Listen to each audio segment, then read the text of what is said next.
A chess player may play thousands or even millions of moves in their lifetime. But let's face it, some moves are better than others. There are daily brilliancies and blunders, but there are also truly special moves that every chess player aspires to play at some point. Your bucket list moves, if you will.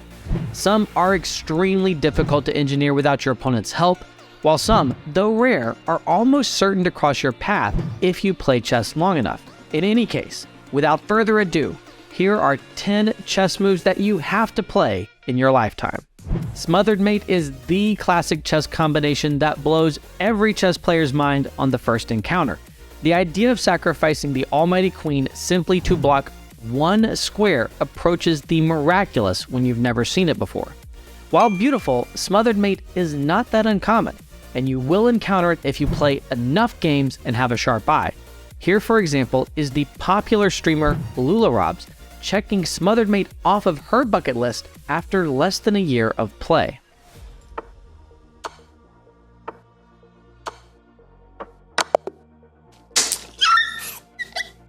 Possibly the rarest chess move on this list, Passant Checkmate is a spectacular convergence of chess' most memeable rule and the glory of a victorious checkmate. Yes!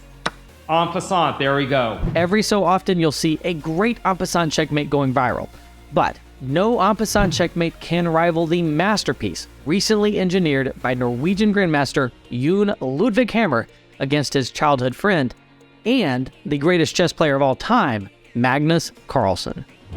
Check. Are we seeing a trade? Oh, knight g5. I did not see that. Kind of lucky that's not mate. Oh, it is mate. Oh, wow. Okay, I'm going to let him mate me, of course. Okay, nice. Once a pawn has struggled across 7 ranks of a war-torn chessboard, it receives a well-earned honor. Promotion to any chess piece of its choosing, barring the king. While one can choose a knight, bishop, or rook for promotion, one almost always chooses to promote to a queen, by far the most powerful piece on the chessboard, after all.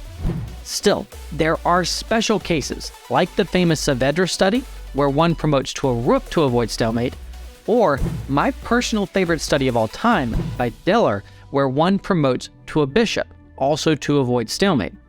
The most common underpromotion is to a knight, usually to give a crushing and forcing check that a queen simply cannot give. Here is an incredible example from the wildly popular Samai Reina of a winning underpromotion opportunity.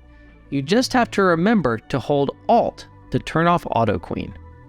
And I'm almost hoping for him to take the queen. And he took does. it. And at this point, my heart was in my mouth. I was like, oh my god. And then I pushed the pawn. Oh, what queen?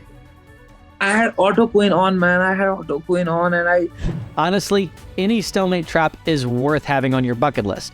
For example, the Raging Rook, Reckless Rook, or Roving Rook, depending on who is naming it, is a pretty combination, and it is by far the best way to rack up some brilliant chess moves in your game. However, there is one stalemate trap that stands apart in distinction and dirtiness. Eric Rosen's famous idea to bait his opponent into a simplifying queen exchange and pre-move his king into the corner has worked not once, but twice in prize competition on Chess.com. Most recently, in his I'm Not a GM speed chess match against now Grandmaster Elizabeth Pates. I think if you're Eric Rosen, you really do want to waste time off the match clock. Oh my gosh, stalemate! That's why you don't resign! That was stalemate! Any good chess tactics book has one pattern in it that feels like it is on a completely different level than all of the other tactical patterns. Bearing the vivid and accurate moniker, the Windmill, this pattern features an amazing sequence of repeated discovered checks that can be used to win a nearly unlimited amount of material. The most famous Windmill is definitely the one played by Mexican prodigy Carlos Torre against former world champion Emmanuel Lasker. But Bobby Fischer's Game of the Century also features a Windmill. Here's another one that I really like. White starts with a rook sacrifice that leads to a combination of bishop and rook checks that simply consume black's forces. The Lefong is a dirty, dirty trick that will probably only work at bullet, but you have to pull it off at least once in your life. When you sense that your opponent is pre-moving g6 and bishop g7 to start the game, you can play d4 and bishop h6 to try to win the bishop on g7. Shakes, guys. No one is watching. Oh, they all missed that. I see the tilt. I can feel the tilt.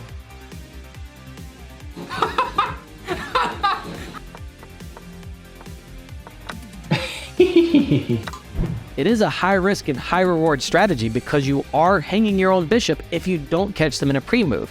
But it is certainly hilarious when you do pull it off.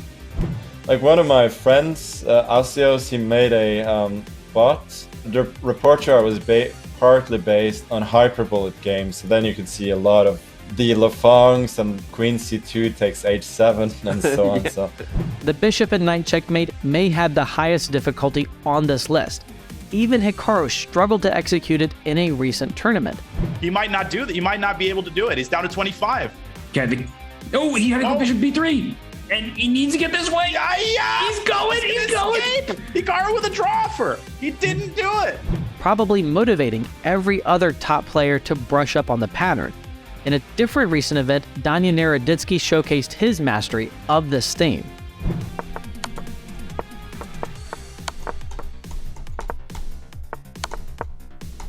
That's how you do it, Hikaru. You do not have to execute the bishop and knight checkmate as quickly as Danya did here. You can also practice it on chess.com/ingames. Highly recommended. If the Bongcloud is good enough for Hikaru Nakamura and Magnus Carlsen, by golly, it is good enough for the rest of us. Knowing that all this craziness is happening with the qualification, what? And Manus goes, King don't do this, don't do this. And Hikaru laughs. And King E7. King E7 finally, and now King E2 draw. King E2, King E7 draw or what? In one of the most famous games of all time, Edward Lasker declined to checkmate his opponent by castling. More recently, Peter Svidler forced his opponent Vishwanathan Anand to earn his win by castling.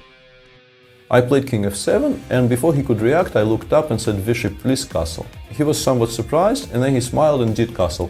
Probably this will end up the one of my games in my entire life, which will end by castles check on move 31. Chain pre-moves are a special feature on the Chess.com website only, not yet on the apps. You can stack as many pre-moves as you want. No matter what your opponent plays, if the pre-moves are legal moves, they will be executed. When you have a dominating position or a thoroughly forced combination, you can use chain pre-moves to deliver the checkmate. It's a pretty special feeling of power, but it's also tricky.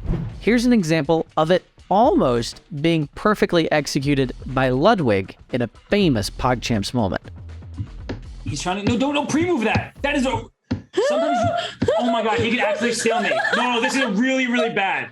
He's stalemating people! No! Oh my, don't do it, he's gonna do it, don't do it! Don't do it!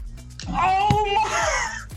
Now here is an example of Danya, the Prophet, Naroditsky, seamlessly executing a checkmate through chained pre-moves.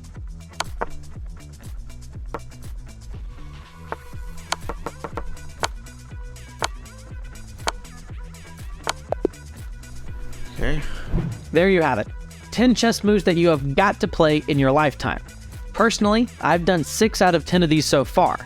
Hopefully I have a few years left to get in 4 more. Post your number in the comments down below. Thanks so much for watching this video. I had an absolute blast making it, and I also had a blast making this other video on the 10 most beautiful checkmates ever played. Check it out if you're interested.